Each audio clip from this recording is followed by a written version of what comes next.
زہرا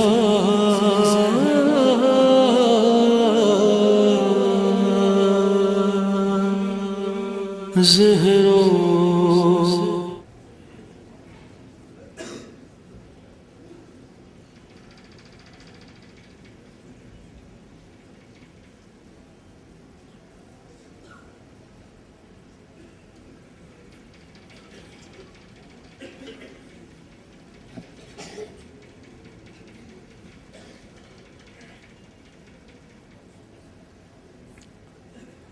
أعوذ بالله السميع العليم من الشيطان اللعين الرجيم بسم الله الرحمن الرحيم الحمد لله رب العالمين والصلاة والسلام على سيدنا وشفيعنا أبي القاسم محمد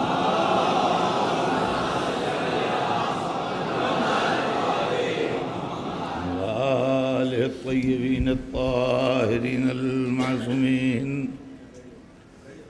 ولعنة الله على أعدائهم أجمعين من يومنا هذا إلى يوم الدين. أما بعد فقد قال رسول الله صلى الله عليه وآله وسلم إني تارك فيكم الثقلين كتاب الله وعترتي أهل بيتي ما إن تمسكتم بهما لن تضلوا بعدي وإنهما لن يفترقا حتى يردا علي الحوض. صلوات بھیج دیں محمد.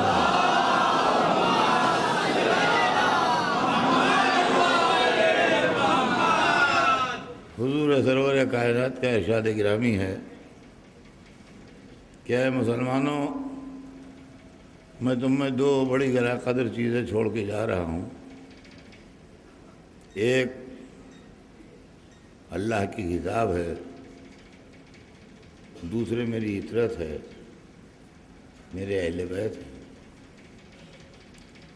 تم جب تک ان دونوں سے متمسک رہو گے، ان کے ساتھ رہو گے، میرے بعد کبھی ہرگز گمراہ نہیں ہوں گے.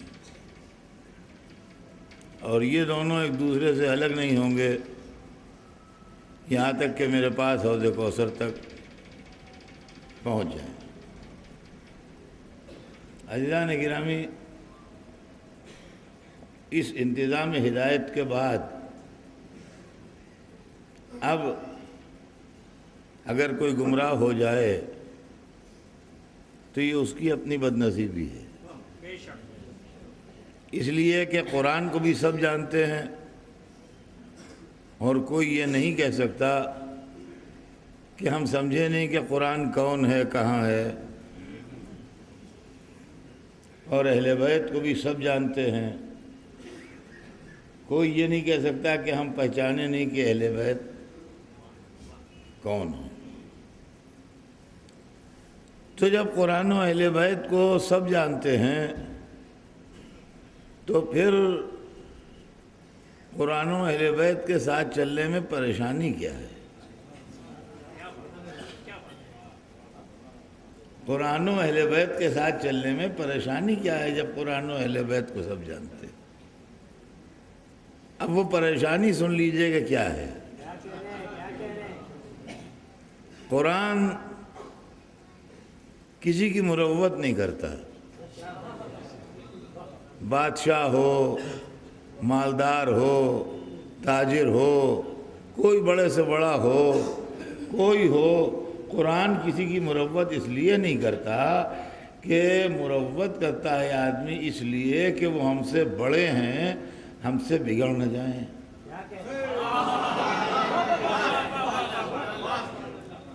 وہ ہم سے بڑے ہیں، ہم سے بگڑ نہ جائیں اور ہمیں نقصان نہ پہنچا دیں، لہذا بات ٹال جاؤ بھائی. لیکن قرآن سب سے بڑے کا کلام ہے، تو جب سب سے بڑے کا کلام ہے تو مروت کیوں کرے؟ اچھا جو بادشاہ بن گئے، جنہوں نے حکومت پر قبضہ کر لیا، جو اقتدار پا گئے، جو ملک و مال پا گئے، ان کو یہ شبہ ہو گیا کہ وہ بڑے ہیں، تو اب دو بڑے ایک ساتھ رہ نہیں پاتے، دو بڑے ایک ساتھ رہ نہیں پاتے، لہذا قرآن بڑا صحیح لیکن جزدان میں لپٹا ہوا الماری میں رکھا رہے، عملی زندگی میں نہ آئے۔ اس لیے کہ اگر عملی زندگی میں آیا تو ہم کو قدم قدم پر ٹوکے گا، یہ نہ کھاؤ، یہ نہ دیکھو، یہ نہ بولو، یہ نہ کرو، یہ تمہارا حق نہیں ہے، اس پر یہ جائز نہیں ہے، یہ صحیح نہیں ہے۔ اس جھگڑے میں کون پڑے بھائی؟ ہم دنیا میں اس لیے آئے ہیں کہ جو چاہیں کھائیں، جو چاہیں پئیں، جس کا چاہے مال لوٹ لیں، جس پر چاہیں قبضہ کر لیں۔ یہ تو بار بار ہم کو روک رہا ہے، ٹوک رہا ہے، لہذا ہم ان سے اچھا اب اہل بیت کو کیوں چھوڑا؟ یہ بھی سن لیجئے، قرآن اگر اہل بیت نہ ہوتے تو قرآن ہر وقت کھلا ہوتا، اس لیے کہ پیڑ ملا کہتے اس کا یہ مطلب ہے۔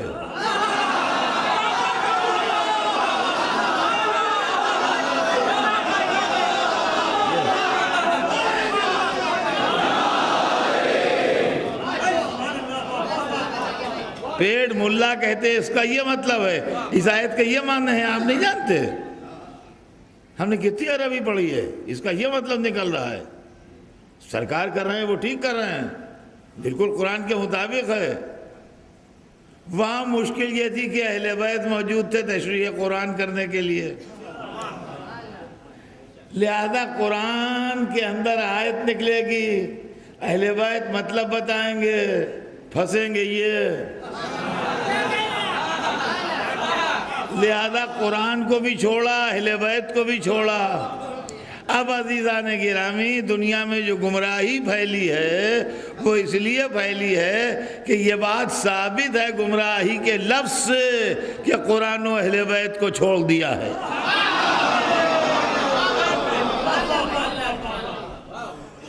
اور عزیزان گرامی، قیامت کے دن رسول شکایت کریں گے، پڑھیے قرآن۔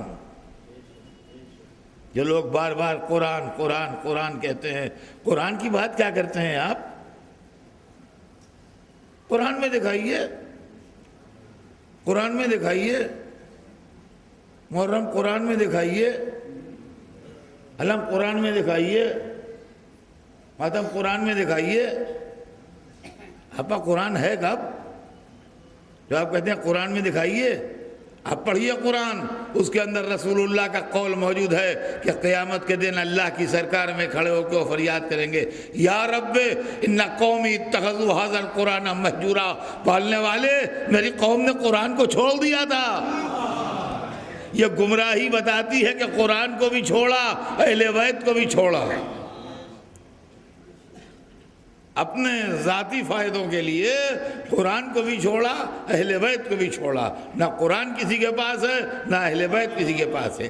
آج امت مسلمہ یہ فریاد کر رہی ہے کہ مسلمان اس حال میں ہے اور مسلمان اس حال میں ہے اور مسلمان اس حال میں ہے۔ ایک مسلمانوں کے غمناکی کی داستان ہے جو ہر روز سویرے کے اردو اخباروں میں پڑھ لیجئے۔ اگر آپ اردو نوئنگ ہیں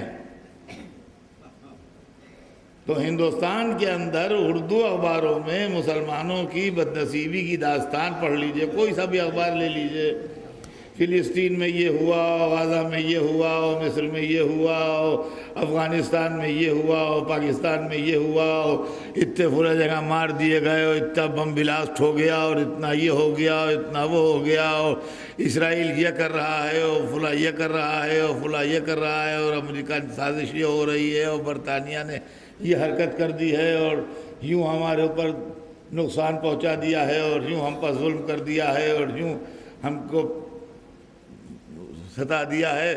یہ سب ہو رہا ہے۔ مصیبتوں کی کہانیاں تو بہت ہیں لیکن علاج کی فکر نہیں ہے، اور علاج بہت ہی عمدہ ہے اور صاف ہے، اور وہی حکیم جس نے روز اول آپ کا علاج کیا تھا جہالت کے دور میں،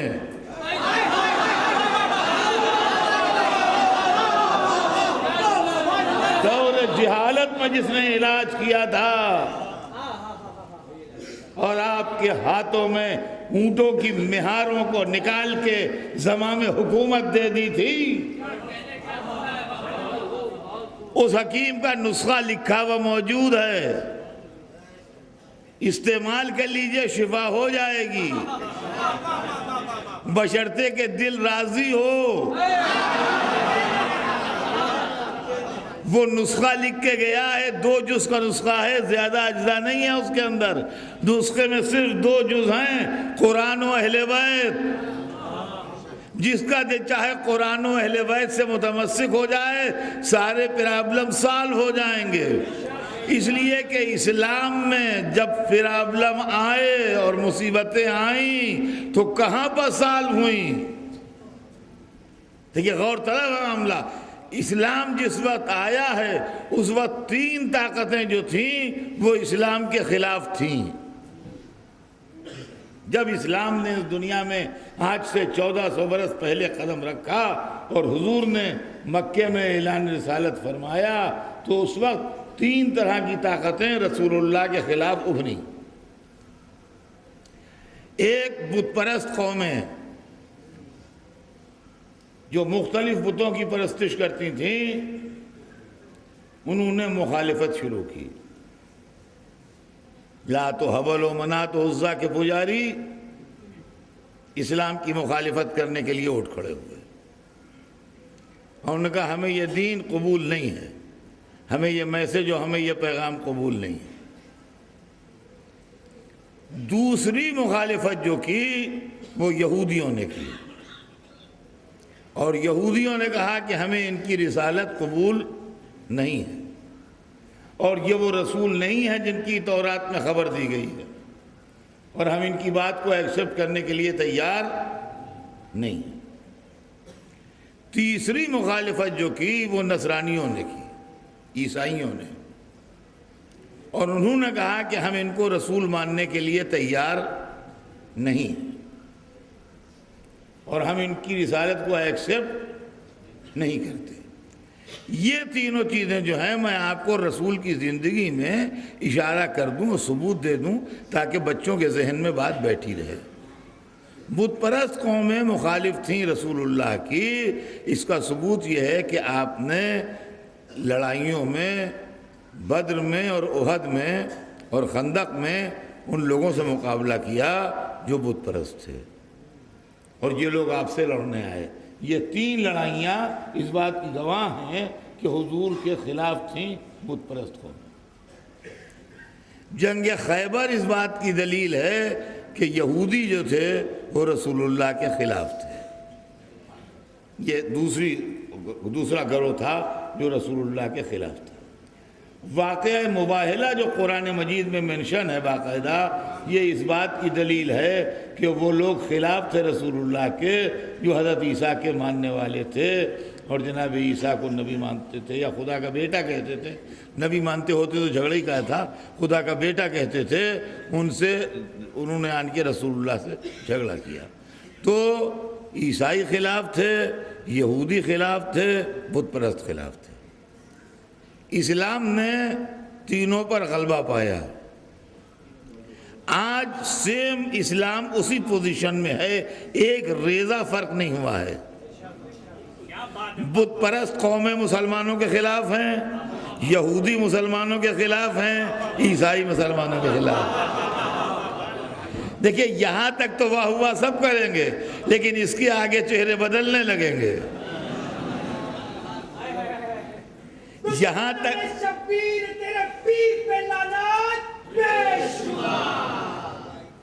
تک تو واہ ہوا سب کریں گے کہ ہاں بے شک بت پرست قومیں اسلام کے خلاف ہیں، صحیح کہا آپ نے، یہودی اسلام کے خلاف ہیں، بالکل درست فرمایا، عیسائی اسلام کے خلاف ہیں۔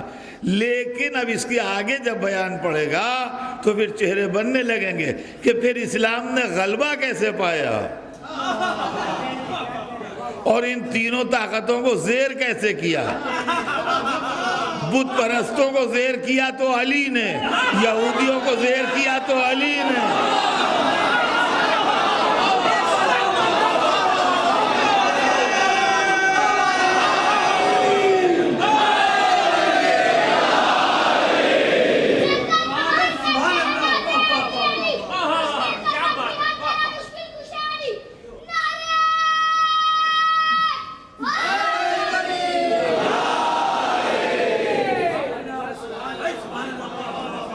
اور فرمایا ہم نے بت پرست قوموں کو زیر کرنے والا علی، خیبر کو فتح کرنے والا علی۔ اب آئیے، یہودی جب لڑنے کے لیے آئے تو قرآن آیا،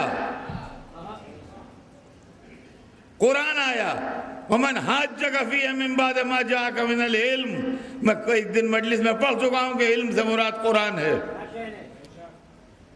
اب بھی اگر آپ سے کوئی کٹ حجتی کرے جبکہ آپ کے پاس علم آ چکا ہے، اب بھی اگر آپ سے کوئی کٹ حجتی کرے، قرآن یہاں ترجمہ والا بھی رکھا ہوا ہے، جس کا دل چاہے مجلس کے بعد اٹھا کے ترجمہ پڑھ لے۔ وَمَنْ حَاجَّكَ فِيهِ مِنْ بَعْدِ مَا جَاءَكَ مِنَ الْعِلْمِ، اب بھی اگر کوئی آپ سے جھگڑا کرے، کٹ حجتی کرے، زبردستی کی بحث کرے، بات اس کے کہ آپ کے پاس علم آ چکا ہے، فَقُلْ، تو ان سے کہہ دیجئے کہ تعالوا آؤ، ندعو ابناءنا وابناءکم ونساءنا ونساءکم وانفسنا وانفسکم، ہم اپنے نفسوں کو لائیں تو اپنے نفسوں کو لاؤ، ہم اپنے بیٹوں کو لائیں تو اپنے بیٹوں کو لاؤ، ہم اپنی عورتوں کو لائیں تو اپنی عورتوں کو لاؤ، ہم مباہلہ کریں۔ یہی تو ہے نا، یہی آیت ہے، بہت سو کو زبان یاد ہوگی۔ وَمَنْ حَاجَّكَ فِيهِ مِنْ بَعْدِ مَا جَاءَكَ مِنَ الْعِلْمِ، اب بھی اگر آپ سے کوئی جھگڑا کرے، اب بھی حجت کرے جبکہ آپ کے پاس علم آ چکا ہے، یعنی قرآن آ چکا ہے، تو ان کو لائیے۔ اب سمجھیے قرآن و اہل بیت کا فلسفہ، نصارہ سے جھگڑا تھا، قرآن اتر رہا تھا، مگر بغیر اہل بیت کے تنہا قرآن کافی نہیں ہوا۔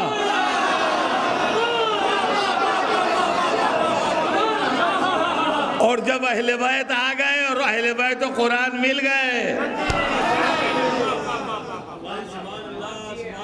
تو نصیری جو تھے، وہ نصارہ نجران جو تھے، وہ جزیہ دینے پر تیار ہو گئے کہ ہم آپ سے مقابلہ نہیں کریں گے، ہم آپ سے مقابلہ نہیں کریں گے۔ تو عزیزان گرامی، بات جو ہے وہ یہ ہے کہ آج بھی چاہے بت پرست قومیں ہوں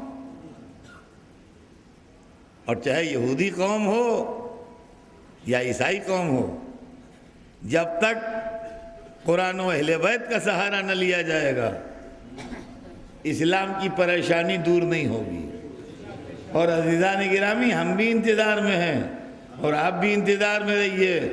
دیکھیے، جو لوگ آج ہنس لیتے ہیں ان کو ہنس لینے دیجئے، اور جو لوگ مذاق اڑا لیتے ہیں ان کو مذاق اڑا لینے دیجئے، اس لیے کہ اہل بیت کا وارث اتفاق سے پردے میں ہے آج کل۔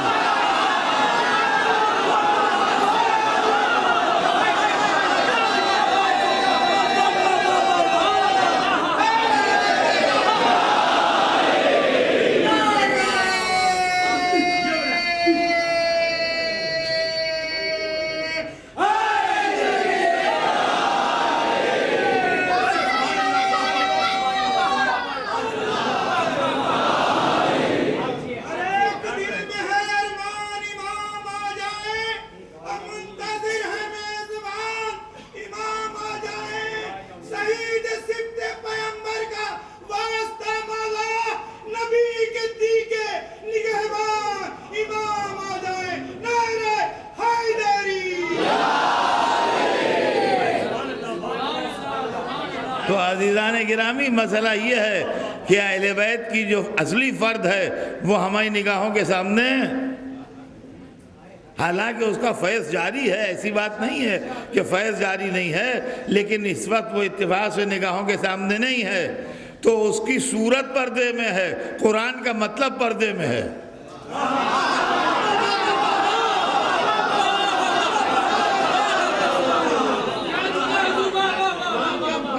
اور آپ وہ لوگ جو دنیا کا کام چلانے کے لیے آگے بڑھے تھے، جب تھک کے آخر میں پکاریں گے کہ معبود اب کسی کو بھیج جو انسانوں کو نجات دے،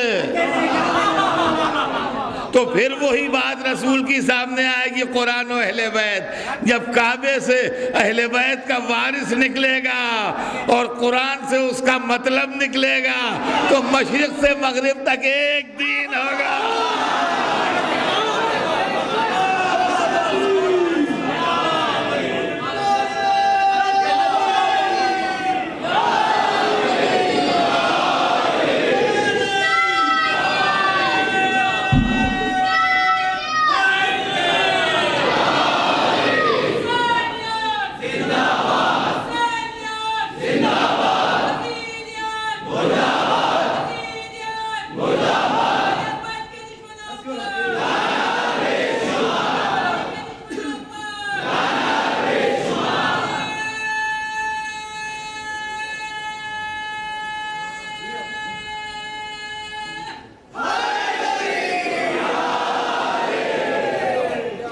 یہ جو زمانے میں گمراہی پھیلی ہے اور یہ جو انسانیت خطرے میں ہے، یہ جو ہر روز انسانی خون پانی کی طرح بہہ رہا ہے، اور یہ جو ظلم و ستم کی داستانیں گرم ہیں، زمانہ بدلا نہیں۔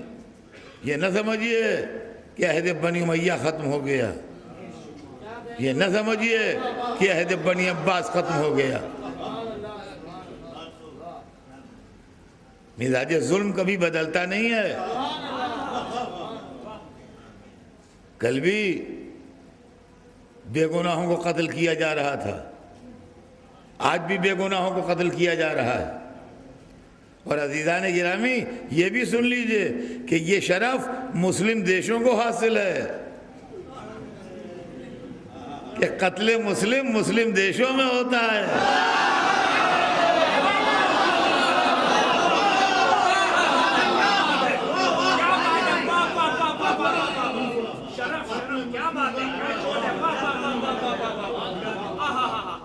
ظاہروں کو بسوں سے اتار کے قتل کر دیا جاتا ہے، پیٹھ پر ماتم کے نشان دیکھ کے قتل کر دیا جاتا ہے۔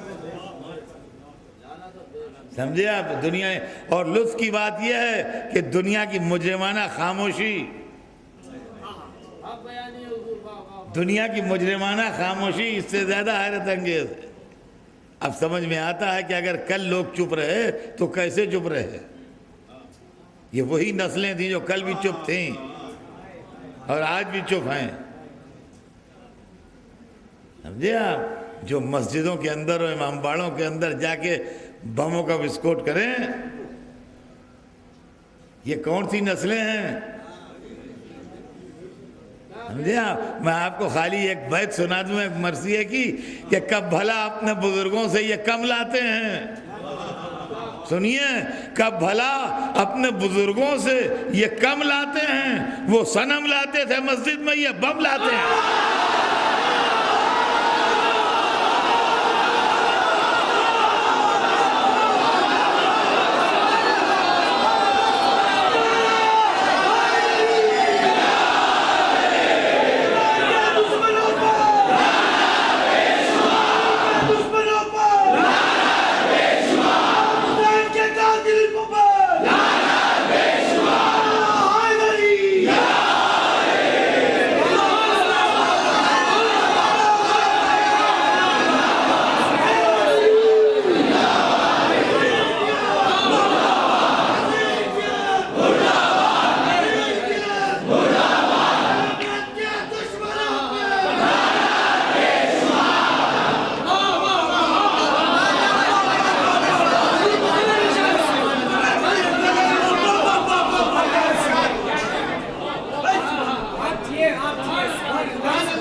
تو عزیزان گرامی گھبرانے کی بات نہیں، یہ ہمیں خبریں دی جا چکی ہیں اور ہمارے امام ہمارے رسول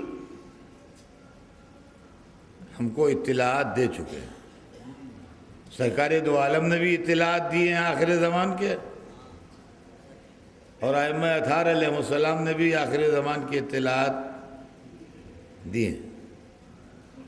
اب لوگ اگر ہنستے ہیں، مذاق اڑاتے ہیں، تو اس سے آپ اپنا دل تھوڑا نہ کیجئے۔ دیکھیے اکثر ہمارے نوجوان بڑے مغموم آتے ہیں، ارے لوگ مذاق اڑا رہے ہیں، دیکھیے وہ یوں کہہ رہے تھے، دیکھیے وہ یوں کہہ رہے تھے۔ بزرگ لوگ تو بیچارے عادی ہو گئے بچپن سے سنتے سنتے، لیکن نوجوانوں میں ظاہر ہے نوجوان ہیں تو ایک طرح کے غصہ بھی پیدا ہوتا ہے۔ غصہ کرنے کی ضرورت نہیں، آپ بھی ہنسیے اور لاپرواہی سے ان کو جواب دیجئے، اس لیے کہ قرآن مجید نے ہم کو بتا دیا ہے، قرآن مجید نے ہم کو ہنسنے والوں کے لیے بھی بتایا ہے۔ قرآن مجید میں آپ نے برابر سورہ یاسین پڑھی ہوگی، میں آپ کو خالی اشارہ کر دوں، وہ بہت سے یہاں بیٹھے ہوں گے جن کو زبانی سورہ یاسین یاد ہوگی، سمجھے آپ؟ اور سورہ یاسین میں ایک آیت ہے کہ یا حسرتن علی العباد ما یاتیہم من رسول الا کانوا بہ یستہزئون۔ میں اس کا کیسے اردو میں ٹرانسلیشن کروں؟ یا حسرتن علی العباد، بڑی حسرت ہے، بڑا افسوس ہے ان بندوں پر۔ یہ اللہ فرما رہا ہے، یہ اللہ فرما رہا ہے، بڑی حسرت ہے، بڑا افسوس ہے ان بندوں پر۔ ما یاتیہم من رسول، کہ ان کے پاس کوئی رسول نہیں آیا، الا کانوا بہ یستہزئون، لیکن یہ کہ وہ اس کا مذاق اڑاتے رہے۔ تو عزیزان گرامی، اگر آپ کا مذاق اڑایا جاتا ہے، اگر آپ کے عقیدہ غیبت کا مذاق اڑایا جاتا ہے، اگر آپ کے ان نظریات کا مذاق اڑایا جاتا ہے جو آپ کے کلیجے سے لگے ہیں، تو آپ پریشان نہ ہوئیے، آپ رسول نہیں ہیں، آپ گناہگار انسان ہیں، آپ سے پہلے رسولوں کا مذاق اڑایا جا چکا ہے۔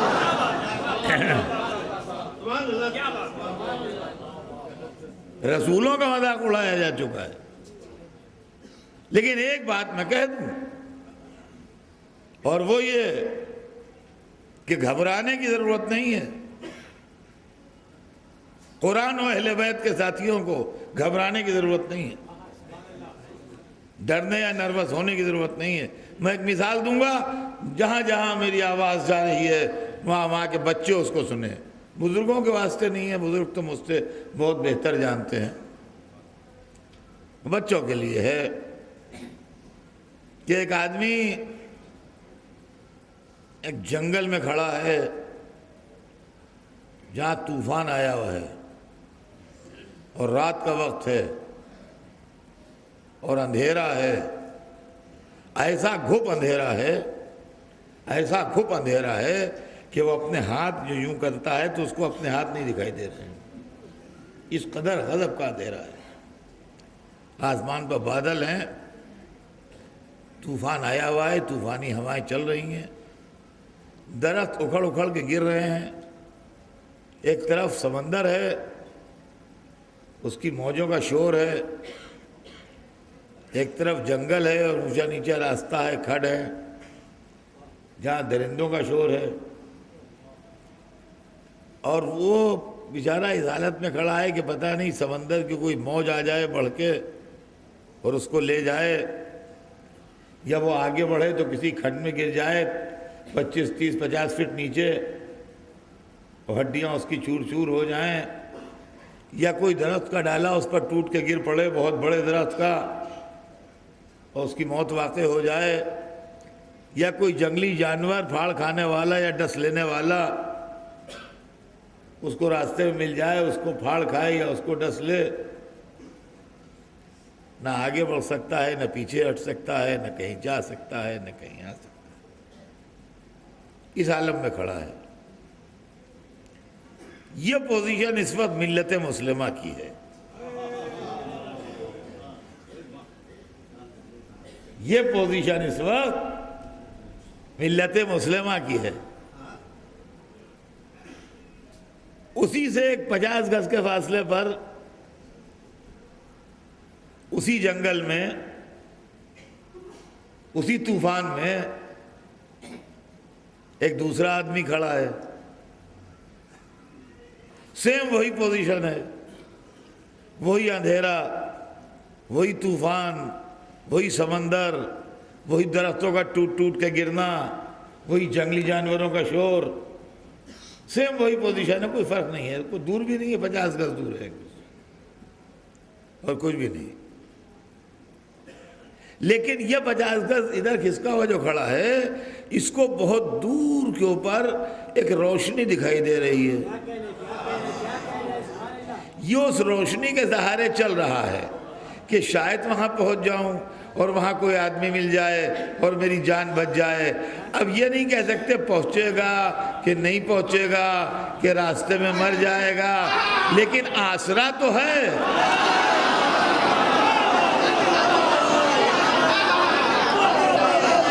آسرا تو ہے۔ عزیزان گرامی، آج ملت مسلمہ جس حالت میں ہے، ہم جو ایک امام کے آنے کے امیدوار ہیں، کم از کم آسرا تو ہے۔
ہمیں قرآن پہ اعتبار ہے اور ہمیں اہل بیت پہ اعتبار ہے۔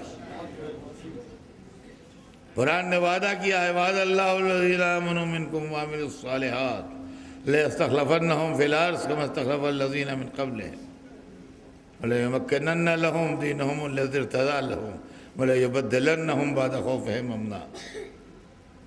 اللہ نے وعدہ کیا ہے ان سے جو ایمان لائے ہیں اور جنہوں نے نیک عمل کیے ہیں کہ ان کو ضرور زمین پہ اقتدار اعلیٰ دے گا، جس طرح ان سے پہلے والوں کو دیا ہے، اور ان کے لیے اس دین کو طاقت دے گا جس کو اس نے اپنے لیے، جس کو ان کے لیے پسند کر لیا، جس کو ان کے لیے پسند کر لیا ہے، اور ان کے خوف کو امن کے عالم سے بدل دے گا۔ یعبدوننی لا یشرکون بی شیئا، سب کے سب میری عبادت کریں گے اور کوئی شے شرک نہ کرے گی یا کسی شے کے ذریعے شرک نہ کیا جائے گا۔ تو عزیزان گرامی، ہم اس لمحے کے منتظر ہیں جب دنیا میں علم کی حکومت ہوگی اور ساری زمین اللہ کو سجدہ کرے گی اور کائنات عالم میں شرک کا وجود نہ ہوگا، زمین نور خدا سے جگمگانے لگے گی، اور اس وقت سارے اختلافات، سارے جھگڑے، سارے فساد، ساری خرابیاں مٹ جائیں گی، اور دنیا سمجھے گی کہ دامن اہل بیت چھوڑ کے اور قرآن سے الگ ہو کے اس نے اپنا کتنا بڑا نقصان کیا تھا۔ آج تو صرف بات اتنی سی ہے کہ ہم ایک آسرے پر جی رہے ہیں اور ایک رابطے پر جی رہے ہیں، اور اس کے اندر بھی کہنے والوں کے سمجھ میں جو آتا ہے وہ کہتے ہیں، جو سمجھ میں آتا ہے وہ کہتے ہیں آپ سے تو خط و کتابت بھی ہوتی ہے، ہنسی کے مارے لوٹے جا رہے ہیں، کہتے ہیں آپ تو خط بھی لکھتے ہیں۔ انہوں نے کہا ہاں بھائی، اس لیے لکھتے ہیں کہ جواب آتا ہے۔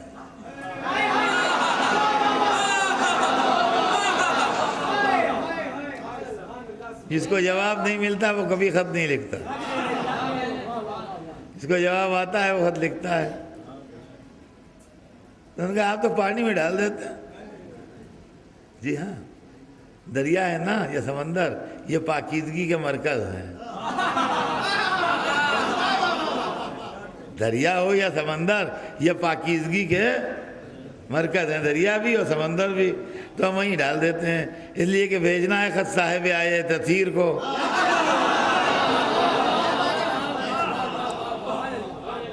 لہذا جہاں نجاست کا شبہ ہو وہ پیغمبر لے نہیں جا سکتا. کہتے ہیں جی پہنچ جاتا ہے.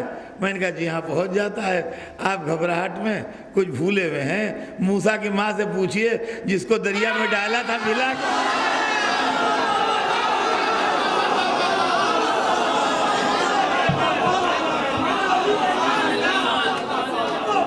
صلوات بھیجے محمد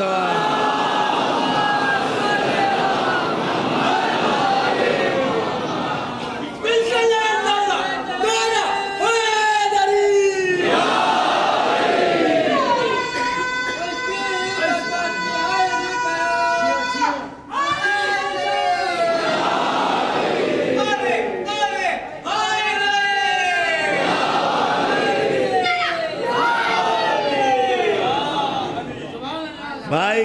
ایک دیکھیے یہاں تک بات پہنچ گئی. میں 1 منٹ کی آپ سے اجازت چاہوں گا، اس لیے کہ دو ایک اعلان ہیں جو میں بھولا ہوں، وہ میں کر دوں. ایک تو خوشخبری ہے، اچھا اعلان ہے، اور وہ اچھا اعلان یہ ہے کہ لکھنؤ سے اور بنارس سے نجف کی ڈائریکٹ فلائٹ ہو گئی ہے. اور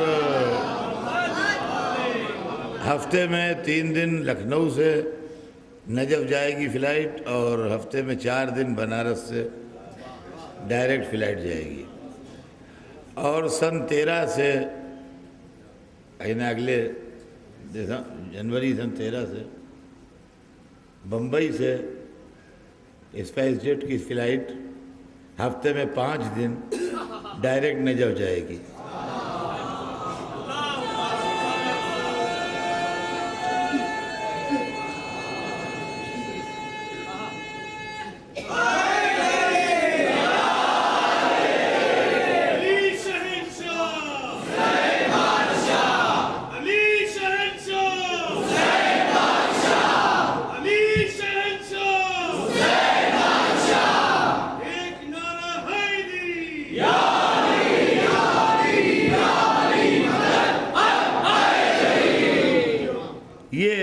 ڈائریکٹ بات ہوئی مجھ سے، اور منسٹر آف سول ایویشن نے خود وعدہ کیا ہے.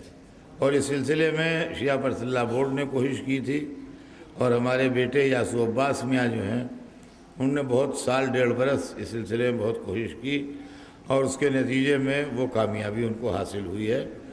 اور اس کامیابی میں ان کی خدمات کا بہت بڑا ہاتھ ہے. تو ایک تو یہ اچھی خبر تھی. اب ایک بات ذرا سا مجھے مشورہ دینا ہے، اور وہ آپ کہیں گے بالکل الگ کی بات ہے، ریلیونٹ بات ہے، مگر میں کیا کروں. آپ لوگ سننے آتے ہیں تو سینکڑوں طرح کے خط آتے ہیں میرے پاس، سینکڑوں طرح کے لوگ آتے ہیں، یہ کہہ دیجئے وہ کہہ دیجئے وہ کہہ دیجئے. اب میں کیا کیا کہتا بیٹھوں اور سب کہوں تو مجلس کیا پڑھوں. مسئلہ یہ ہے کہ یہ سب مسئلہ ہے، لیکن بہرحال اس میں کوئی خاص بات اگر ہوتی ہے تو وہ کہہ دیتا ہوں. وہ بات دیکھیے یہ ہے کہ یا تو شادی نہ کیا کیجئے، اور شادی کیجئے تو کر کے چھوڑنا، یا کسی عورت کو ستانا، یا کسی کو تکلیف پہنچانا، یا کسی کو چھوڑ کے چلے جانا، یا اس کو روٹی کپڑا نہ دینا، یا اس کو تڑپانا، یہ بہت اچھی بات نہیں ہے. سمجھ میں آیا؟ یہ بہت ہی گڑبڑ بات ہے، اور اس سے اللہ بھی ناراض ہوتا ہے، اور اس سے بد نصیبی پیدا ہوتی ہے، اس سے آدمی کی رزق میں تنگی آتی ہے، اور یہ بہت بری بات ہے. میں نے سنا ہے کچھ لوگوں کے لیے کہ وہ اپنے بیویوں کو چھوڑ کے چلے گئے، بچوں کو لے کے چلے گئے. اب وہ عورتیں بیچاری اپنے بچوں کے لیے تڑپ رہی ہیں، کوئی روٹی کپڑا نہیں دیتا، کوئی یہ نہیں کرتا، کوئی وہ نہیں کرتا. تو یہ سب چیزیں جو ہیں یہ بہت ہی منحوسیت کی باتیں ہیں، نحوست کی باتیں ہیں، اور اس سے خدا، رسول، اہل بیت سب بہت ناخوش ہوتے ہیں. آپ لوگ مومنین ہیں، آپ کے اندر وہ چیزیں ہونا چاہیے ہیں کہ جس کو دیکھ کے دنیا سبق لے اور دنیا آپ سے سیکھے، بجائے اس کے کہ 4 آدمی مل کے سمجھا رہے ہیں اور 4 محلے والے برا کہہ رہے ہیں اور اس کی زندگی اجیرن ہو رہی ہے۔ یہ تمام چیزیں جو ہیں اس کو نہیں ہونا چاہیے۔ اس طرح کی شکایتیں میرے پاس آتی ہیں تو ظاہر بات ہے کہ میں نے سوچا کہ میں ایک دن مجلس میں اس چیز کو کہہ دوں گا کہ بھئی یہ چیزیں جو ہیں یہ کسی صورت سے مناسب نہیں ہیں، اور اگر آپ نے کسی کے ساتھ عقد کیا ہے تو اس کا ساتھ دیجئے، اس کے پاس پہنچیے، اس کی مدد کیجئے۔ یہ کیا بات ہے کہ آپ اس کو چھوڑ کے ادھر سے ادھر نکل جائیں، غائب ہو جائیں، فلاں ہو جائے، یہ سب چیزیں جو ہیں یہ ٹھیک نہیں ہیں۔ بہرحال یہ میری آپ سے گزارش ہے، اگر آپ اس کو قبول کریں تو بہتر ہے۔ ایک بزرگ کی حیثیت سے میں اس عمر کی اس منزل میں ہوں کہ آپ کو مشورہ دے سکتا ہوں۔ ایک دفعہ صلوات بھیجتے ہیں محمد۔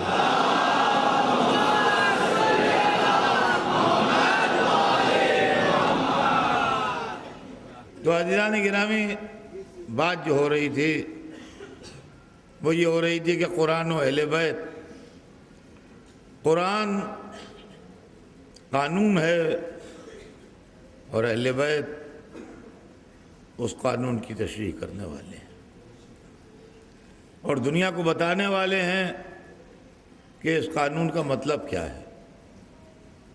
اور عزیزان گرامی، بس ایک بات میں آپ کی خدمت میں عرض کر دوں آج، اور بات کل آگے بڑھے گی، کہ قانون تو ہوتا ہے ہر ملک میں۔ دنیا میں جتنے ملک ہیں اس وقت ہر ایک کے پاس قانون ہے، اور قانون کے پڑھنے میں کوئی روک ٹوک بھی نہیں ہے۔ آپ قانون کی ڈگری حاصل کیجئے، LLB کیجئے، LLM کیجئے، LLD کیجئے، جتنا چاہے پڑھ لیجئے، پوری لائبریری جمع کر لیجئے، جو چاہے کیجئے، پڑھیے آپ کو پڑھنے سے بھی کوئی نہیں روکے گا، لیکن قانون میں فیصلہ آپ کا نہیں ہوگا۔ دیکھیے، یہ سمجھ لیجئے، آپ مشورہ دے سکتے ہیں، فیصلہ نہیں کر سکتے۔ فیصلہ وہی کرے گا جس نے قانون بنایا ہے۔ بس یہ بات آج سنا دوں آپ کو، اور اس کے بعد بات تمام ہو جائے، پھر کل آگے بڑھے گا۔ فیصلہ وہی کرے گا جس نے قانون بنایا ہے۔ قانون ہے دنیا میں، ہندوستان میں قانون ہے، کوئی روک ٹوک نہیں ہے قانون پڑھنے کے اوپر۔ بہت سے وکیل آپ کو ملیں گے انہوں نے قانون پڑھے، لیکن وکیل صاحب مشورہ دے سکتے ہیں، وکیل صاحب فیصلہ نہیں دے سکتے۔ فیصلہ دے گا جج۔ وکیل آپ کے اختیار میں ہے، جس کو چاہیں آپ اپنا وکیل بنا کے کیس لڑیں، لیکن جج آپ کے اختیار میں نہیں ہے کہ جس کو چاہیں آپ جج بنا کے بٹھا دیں۔ جج ہمیشہ سرکار اپائنٹ کرتی ہے، جس کا قانون ہوتا ہے جج وہ اپائنٹ کرتا ہے۔ دیکھیے، میرے سامنے مجلس میں اکثریت جوانوں اور بچوں کی ہے، لیکن کچھ چند بزرگ لوگ بھی ہیں۔ جب تک ہندوستان انگریزوں کے پاس تھا، یعنی 1947 تک، جب تک جج جو تھے وہ وہاں سے آتے تھے، انگریز ججوں کو اپائنٹ کرتے تھے۔ ہائی کورٹ کے جج ہوں یا سپریم کورٹ کے جج ہوں یا چیف جسٹس ہو یا جو بھی جج ہوتے تھے ہندوستان میں، ان کو مقرر انگریز کرتے تھے۔ ہندوستانیوں کو حق نہیں تھا جج مقرر کرنے کا، اس لیے کہ ہندوستانی غلام تھے اور انگریز آقا تھے۔ قانون وہاں بنتا تھا، جج وہ مقرر کرتے تھے۔ سمجھے آپ؟ جس دن سے ہندوستان آزاد ہو گیا، اس دن سے ہندوستان کا جج ہندوستان میں مقرر ہوتا ہے۔ اب ہائی کورٹ کے ججز بھی یہیں مقرر ہوتے ہیں لوور کورٹ کے ججز بھی یہیں بنتے ہیں، سپریم کورٹ کے ججز بھی یہیں بنتے ہیں، چیف جسٹس بھی یہیں بنتا ہے، یہیں گورنمنٹ آف انڈیا جو ہے وہ اپنے جج بناتی ہے، امریکن گورنمنٹ اپنے جج بناتی ہے، برٹش گورنمنٹ اپنے جج بناتی ہے، فرانس کی گورنمنٹ اپنے جج بناتی ہے۔ مطلب جہاں کا ہوتا ہے قانون وہاں جج بنتا ہے، جو قانون بناتا ہے وہ جج بناتا ہے۔ اچھا فیصلہ وہی کرتا ہے، ذرا سمجھیے گا اس معاملے کو، فیصلہ کرنا ہمارے بس میں نہیں ہے، فیصلہ وہی کرتا ہے جس کو سرکار نے اپوائنٹ کیا ہے، فیصلہ ہم نہیں کر سکتے، مشورہ دے سکتے ہیں، کورٹ میں جا کے بحث کر سکتے ہیں، لیکن فیصلہ کیا ہوگا؟ فیصلہ اس کا ہوگا۔ اچھا قانون ہمیں معلوم ہے، مگر قانون پر عمل درآمد کرنے کی ہمیں اجازت نہیں ہے۔ اب کہیں گے آپ کیا؟ قانون کی پابندی تو ہمیں کرنا ہے، مگر قانون کو ایگزیکیوٹ نہیں کر سکتے ہم۔ ہندوستان کا مشہور قانون ہے کہ قتل عمد کی سزا موت ہے، جو کوئی کسی کو جان بوجھ کے مار ڈالے اس کی سزا موت۔ ہمارے سامنے ایک آدمی نے ایک آدمی کو جان بوجھ کے بے خطا مار ڈالا، ہم نے اپنے آدمیوں سے اس کو پکڑوایا اور سامنے ایک درخت لگا ہوا تھا اس میں پھانسی دلوا دی، اس لیے کہ قانون میں لکھا ہے کہ قتل عمد کی سزا موت ہے۔ ہم نے قانون پر عمل کر لیا، ذرا دیر میں پولیس آ گئی، ہم کہیے کس نے پھانسی دی اس کو؟ ہم نے کہا ہم نے۔ ہم سمجھے انعام دیں گے کچھ، ہم نے کہا ہم نے۔ کہنے لگے اچھا آپ نے، آئیے سرکاری گاڑی کھڑی ہے تشریف لے چلیے، تشریف لائیے، بسم اللہ۔ جی ہم نے تو قانون پر عمل کیا ہے، آپ ہمیں کو پکڑے لے جا رہے ہیں۔ ان کا آپ ہوتے کون تھے عمل کرنے والے؟ آپ کو چاہیے تھا آپ پولیس میں رپورٹ کریں، پولیس کو لے جاتی، گرفتار کرتی، اس پر کیس چلتا، اس کو صفائی کا موقع دیا جاتا، پھر جس جج کو گورنمنٹ نے اتھرائز کیا تھا موت کی سزا لکھنے کا، جب وہ لکھتا تو پھانسی ہوتی، ٹھیک ہے وہ ٹھیک تھی، لیکن آپ کون پھانسی دینے والے؟ معلوم ہے قانون ہے مگر ہم قانون پر عمل نہیں کر سکتے، بلکہ الٹی سزا پا جائیں گے۔ اب جو لوگ کہتے ہیں کہ ہر موقع پر تم علی علی علی علی علی علی کیا کرتے ہو، اوروں نے بھی تو اچھے اچھے کام کیے ہیں، ضرور کیے ہوں گے، ہوتے کون تھے؟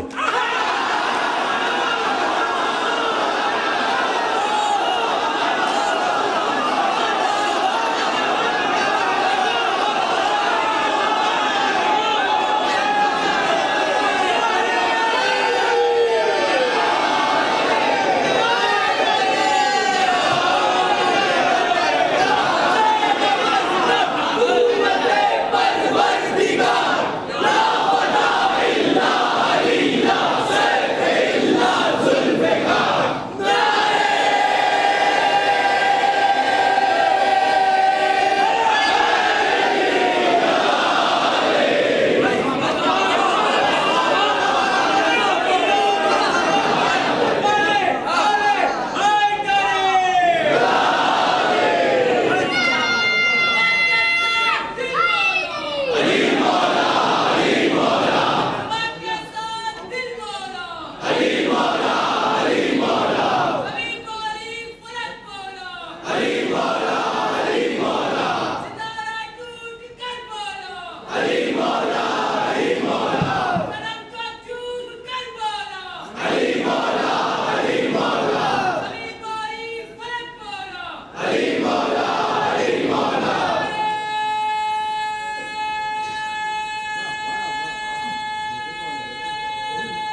تو عزیزان گرامی عرض یہ کر رہا تھا کہ قانون جو بناتا ہے جج بھی وہی مقرر کرتا ہے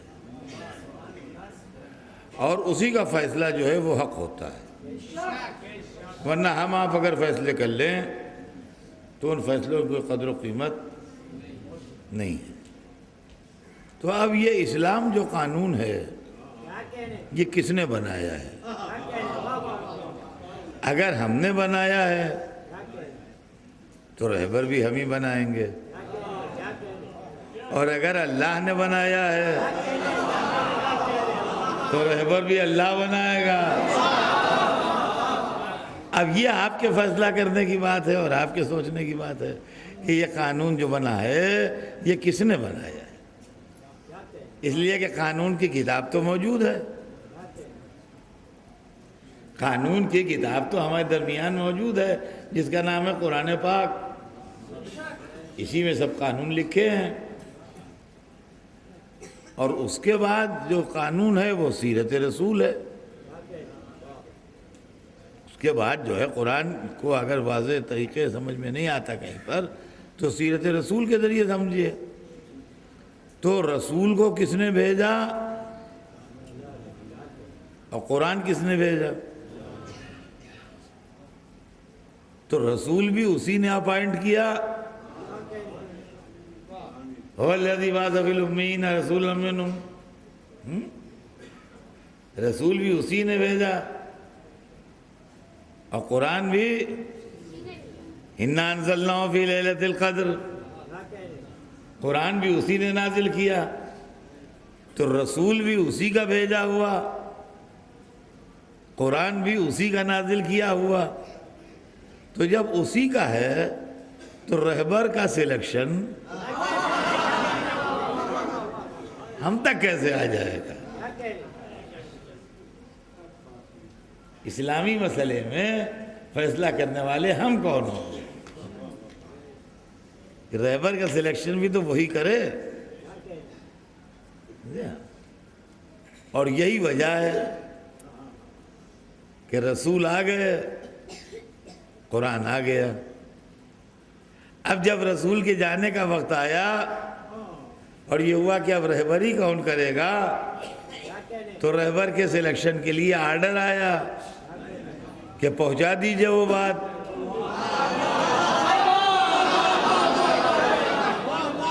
ورنہ اگر نہیں پہنچائی تو کچھ پہنچایا ہی نہیں، یعنی بات کے لیے اگر سلیکشن نہیں ہوا تو کوئی فائدہ ہی نہیں ہوا۔ انہوں نے پہنچا دی، تو انہوں نے آیت بھیجی کہ الیوم اکملت لکم دینکم، ہم نے دین کامل کر دیا۔ عزیزان گرامی، اب جب دین کامل ہو گیا تو اب جو کچھ بھی بعد میں ہو وہ داخل دین نہیں ہے، وہ شخصی صلوات بھیجتے ہیں محمد۔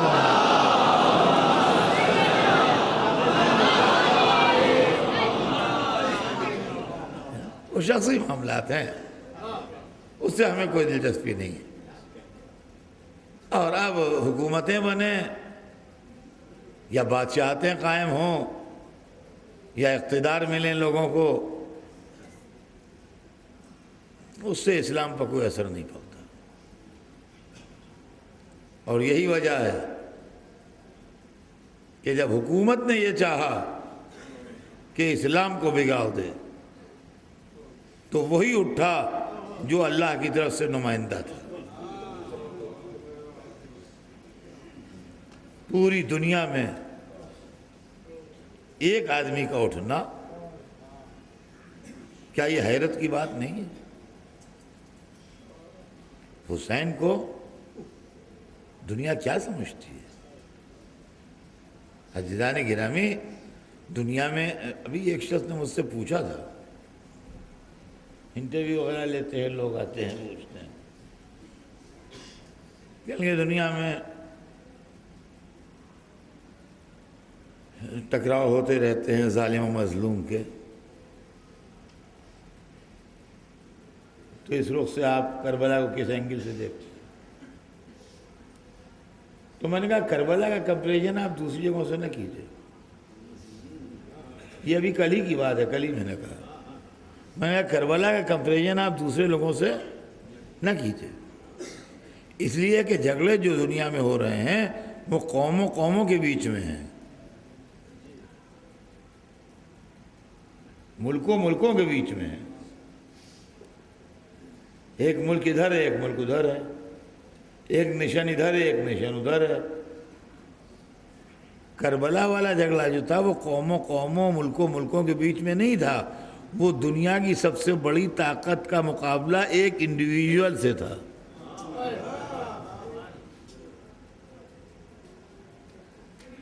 قوموں والا معاملہ نہیں تھا کہ مکہ مدینہ ایک طرف ہو، شام ایک طرف ہو، یہ صورتحال نہیں تھی۔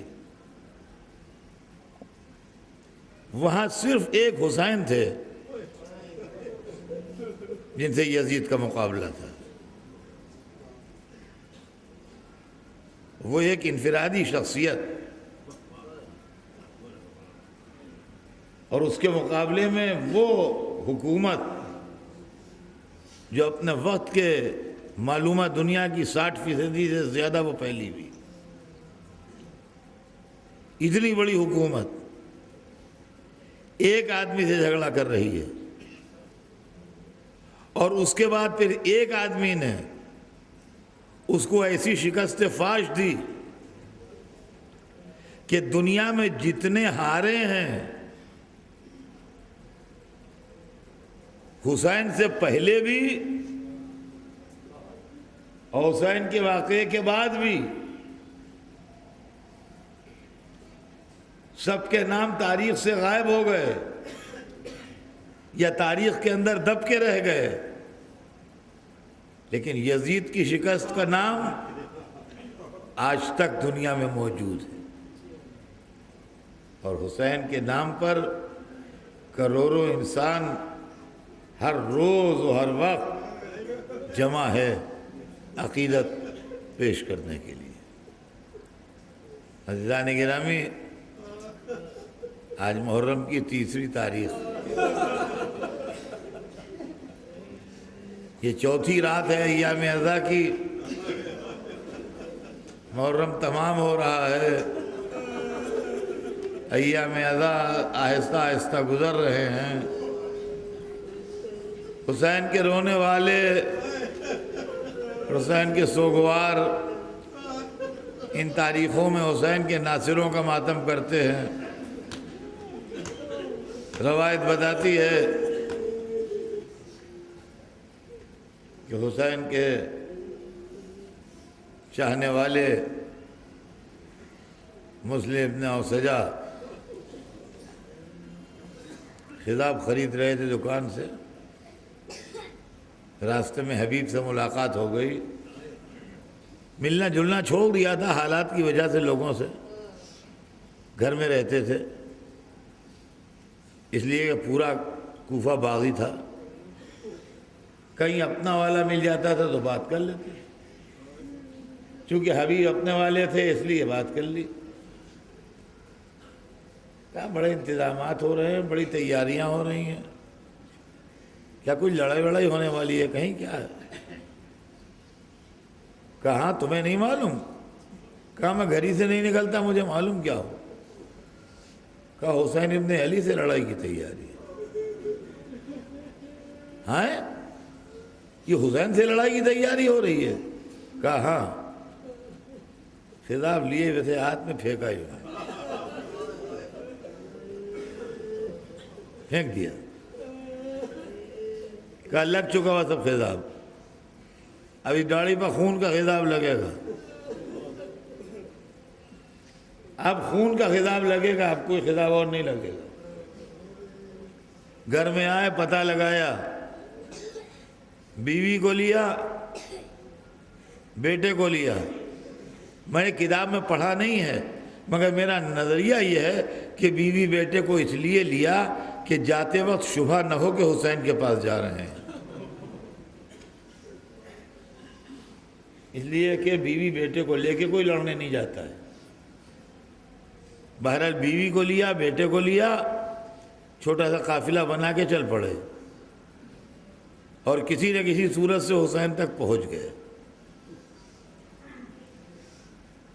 حسین تک پہنچ گئے، تاریخ بتاتی ہے عاشورے کے دن جب لڑائی گرم ہوئی اور میدان جنگ میں زبردست جنگ شروع ہوئی تو مسلم ابن اسجا بڑی شان سے لڑے. کافی ضعیف تھے اور بوڑھے ہو چکے تھے، لیکن ان کی لڑائی تاریخ کے اندر موجود ہے کہ اس طرح لڑ رہے تھے کہ نیزے سے بھی لڑتے تھے اور تلوار سے بھی لڑتے تھے. جب دشمن قریب آ جاتا تھا تو تلوار نکال کے لڑتے تھے، جب دشمن چھٹک کے دور بھاگ جاتا تھا تو نیزہ نکال کے حملہ کرتے تھے. بڑی شان سے لڑے. لڑتے لڑتے جب گھوڑے سے زخموں سے چور ہو کے گرے اور آواز دی تو حسین بھی پہنچے، حبیب ابن مظاہر بھی پہنچے، سرہانے جا کے بیٹھ گئے. حسین سرہانے بیٹھے، حبیب سامنے بیٹھے. اب سانس ٹوٹ رہی ہے کہ حبیب نے کہا کہ مسلم جا رہے ہو تو جاؤ، مگر جو دل میں تمنا ہے کہتے جاؤ. تو کانپتا ہاتھ اٹھا کے اشارہ کیا، کہا ان کے لیے وصیت کرتا ہوں، ان کا خیال رکھنا. کہا مسلم آرام سے جاؤ، جب تک زندہ ہوں جب تک آنچ نہیں آنے دوں گا. میں کہوں گا اے حسین کے لیے وصیت کرنے والے ذرا عصر عاشور کو آؤ. حسین اکیلے کھڑے ہیں، آواز دے رہے ہیں آئین آئین زہیر، آئین آئین مسلم. زہیر کہاں گئے؟ مسلم کہاں گئے؟ حبیب کہاں گئے؟ دریا کو دیکھا، آواز دی آئین آئین اخی عباس، ارے میرے بھائی عباس. حسین درگاہ آدھا میں گرے ہوئے، کوئی تیر لگاتا ہے کوئی تلوار لگاتا ہے.